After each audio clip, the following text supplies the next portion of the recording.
Hey, what's up, guys? Showtime, Shred Fitness over here. Size, growth, get big. All right. So, you think about it, it's just a dream, okay? You talk about it, now it's possible if you schedule it, get out your day planner, you put out your calendar and write it down on there, visualize it. And put a date on there, a deadline, right? A deadline you absolutely have to make, right? It's a 30-day goal, a 90-day goal. Maybe it's a 2 to 5 year goal, but you have to hit that goal and take massive action to get there. So without that deadline, there's no urgency. With no urgency, there may be no action, or there may be small amounts of action versus the, large, massive action that it takes to get there. So you may never get there. It may take you twice, quadruple the time. And like I said, most of the time you don't even get there. If you're not like a ship with a vision and a clear vision, right? Not just a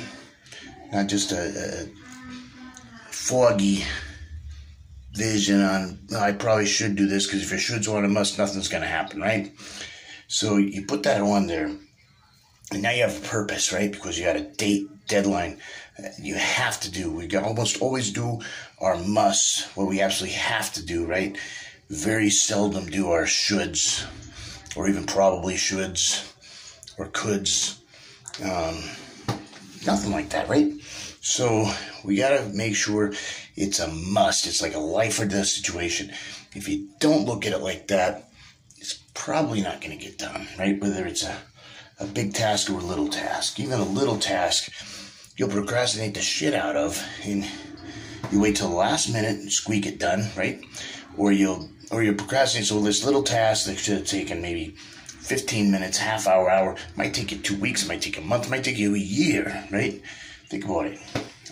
So you gotta make it so it's compelling, so you have a purpose towards that, achieving that goal. Otherwise, you're just gonna leave it alone, and that's just gonna be it, right? If you take that whole thing with putting that pressure on yourself, that stress, right? If you don't look at that stress as a challenge and something that helps you grow, because whatever doesn't change and grows, it dies, right? So if you take like a special rock, okay? So somebody with good genetics, right? Or a good mindset, or a good work ethic, and you apply that pressure, right? That real good pressure, that special rock, immense pressure, and all kinds of stress on it, right? It explodes, and it turns into a glistening, beautiful diamond, right? It's a immaculate gem, right? Of great value, right? So you put that on a human being, where this human being that you take Captain America, for example, right? You change him, boom. You're not going to put somebody in a machine and do it in a few seconds, right? You're not going to take a pill and wake up in the morning looking like a zero, waking up a hero, right? It doesn't work that way. You still got to put in the hard work and stuff. But at that 90-day mark, boom. Or maybe it's a year or two, or maybe it's 2 to 5 years. But it's grinding every day with consistency and discipline, and it depends on what type of a special rock you are, whether it's just a strong mindset, or work ethic, or beautiful genetics. If you go to all three, you're gonna turn into a diamond quick, right? 90 days to a year, 2 years tops, right? Somebody else is going to take longer, 2 to 5, right? But you're all going to get there in a more mess, and more effective, more whatever the fuck. If you got the right plan, the right coach, or you just know how to do it by yourself, and you take massive action to get there, you will get there, right? If you're going and going and going and going, don't just say I got bad genetics and quit. You've been going 2 to 5 years or 10 years. You go, I just don't have it. I can't do it. Well, if you're going in there every day, I've seen people do this, okay? If they come in there and they're doing this, they're going through the motions of talking a lot, they're working their jaw muscle more than any other muscle in their body, unless you're doing it scientifically, 2 to 5 minutes rest, because you're going massive weight for 1 to 3 reps, or 3 to 6 or whatever, so you need that rest. Other than that, you got to get with the program, stay focused, right? You got some people on the phone the whole time. You're doing selfies and texting the whole time. You're in there to make real gains, right? And so you gotta have that clear vision, that clear mindset. And then with that pressure, that stress, everything you do with the bodybuilding, the power bodybuilding, all these different types of hardcore activities, now what happens to you? You change, right? You explode, you grow, right? Those muscles will grow, especially with the right nutrition, the right eating, the right training program, the right genetics, the right coach, the right training program, whatever it is, right? And if you're missing any of those areas, you go through that checklist. Everything's got to be in the green. If it's in the red, then go do it. If you've never had a coach or trainer before and you can't get there, you're doing everything you can, don't throw in the towel yet. Find a way to get somebody to take you under their wing, whether it's a friend that's going to help you for free or you got to pay for the shit. Get it done, right? If I fucking would have got a coach fucking 20 years ago, right, I would have been a state champion a long fucking time ago. There was a lot of times in my 20s I was like this close, didn't know the little teeny tiny little tricks. And that made the difference, right, between making the top 5 and not. And being a state champion and not being one. So as soon as I did that, it was 2 or 3 year process, right? And then and I've been in 8 years of layoff, so it would have been probably been more like a year, if I would have hired Roger in freaking 2000, 2001 when I was at my best, right? At my peak. But I took an 8 year layoff and was still top 3 after only a month of training, 12 weeks of prep, and the rest is history. That was 2008. In 2009, I went backwards. It was 5th out of 5, but I had the monsters in my class. Matt Loudon was in my class. Eli Wolf was in my class. Matt Porter was in my class, and Ricky Collins was in my class. Those were the 4 that beat me. So it was a motherfucker, right? It's like a welcome back to the NPC motherfucker, right? So that was only my second or third show in. I did 2 in 2008. And was 3rd or 4th in both national qualifiers, back to back. One was when I competed in heavyweight, and one in light heavyweight, was 3rd or 4th in both. And I was trying to make top 5 in a small show. Only thing available was a big one.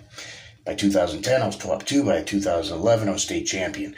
Boom, boom, boom, fucking fast, right? But it didn't seem fast. It was 20 years of training, right?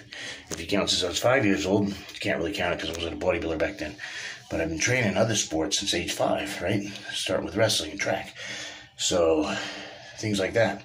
So, it's going to take some time. It doesn't happen overnight. So I say put a minimum of 2 to 5 years into this before you even think about giving up on yourself. But point is, if I would have fucking just hired a coach that was like a Roger Baker fucking 20 years ago, I would have saved thousands and thousands of dollars, right? And thousands of hours. Don't think that by fucking around and doing all these different things, you're going to save yourself money. You're still going to end up spending the same amount or more. Just you're going to make a lot of mistakes in the process. You're going to appreciate the ending, right? Because you did it all by yourself and stuff with just a few people helping you out here and there. But mostly it's going to be through YouTube and fucking watching other people and asking a bunch of questions, and it's a motherfucker, right? And having somebody just say, eat this, eat that, do this, do that, blah, blah, blah, whatever, right? And change the variables for you. And then you're on your own. You eventually start to get your own little groove going, and you feel like you're better off without a coach, but you've learned a lot from that coach. It's going to still take you to another level either way. So think about that a little bit, and that's the best case scenario. A lot of people, they say, they want to be normal, this and that and the other thing, but any hardcore athlete that's in the bodybuilding community, they don't want to fucking look normal, right? We don't want to look normal. We want to look like, some people want to look like someone with a tail on it. Some people don't like that look. But either way, they don't want a normal look, right? The goal is not to blend in, it's to stand out, right? So some motivational speakers, if you've ever seen some good ones, some will say things like normality. It's death on a stick, guys. It means if you guys aren't pushing yourself, putting yourself through that pressure and that stress, that challenge, be it in the workforce or the classroom or the gym, sports, whatever other endeavor you're doing, business, ain't gonna happen. You're not gonna have compelling enough purpose to just show up other than like you are like, okay, what are we doing today? And living a normal, average lifestyle like that, it's boring for most people, right? If you really got a passion for just going out and doing a normal job, living a normal life with a normal family and all that stuff, that still puts you in an elite category, because you're one of these people that sees the glass as half full, not half empty. But if you're not thrilled about your work, you're not thrilled about your job, if your family, or freaking whatever it is that keeps you fucking hopping out of bed in the morning, if you're fucking hitting the snooze button 5,000 times, and then throughout the day you're just like, man, is this all there is? Is this all there is to life? Then you got to get something that challenges you or scares you or compels or motivates you a little bit, right? I call it the 3Ds: dreams, drive, destiny, right? M, it's the T plus M plus A equals D or U R. What that stands for is your thoughts plus your words plus your actions equals either your destiny, or, that's if you do it right, or undesirable results if you do it wrong. Wrong thoughts, wrong words create the wrong action, which creates an undesired result. However, the proper environment and the proper thoughts producing the proper words will compel you and motivate you to create and take the proper actions to form and forge your destiny. Sound fair enough? That's all I got for you today. Take it with a grain of salt.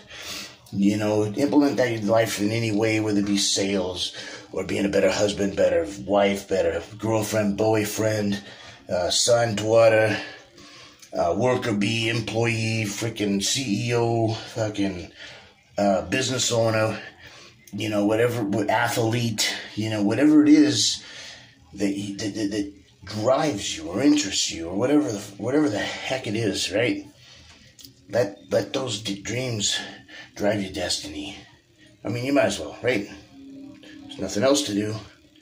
All right. Showtime. Shred Fitness over here. Right there, baby. Be a fucking lion.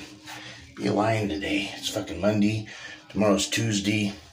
Mondays, a lot of times, are always the worst ones to get through, right? Mondays and Wednesdays, hump days, right? All right. Take care, and God bless. Size, growth, get big. All right.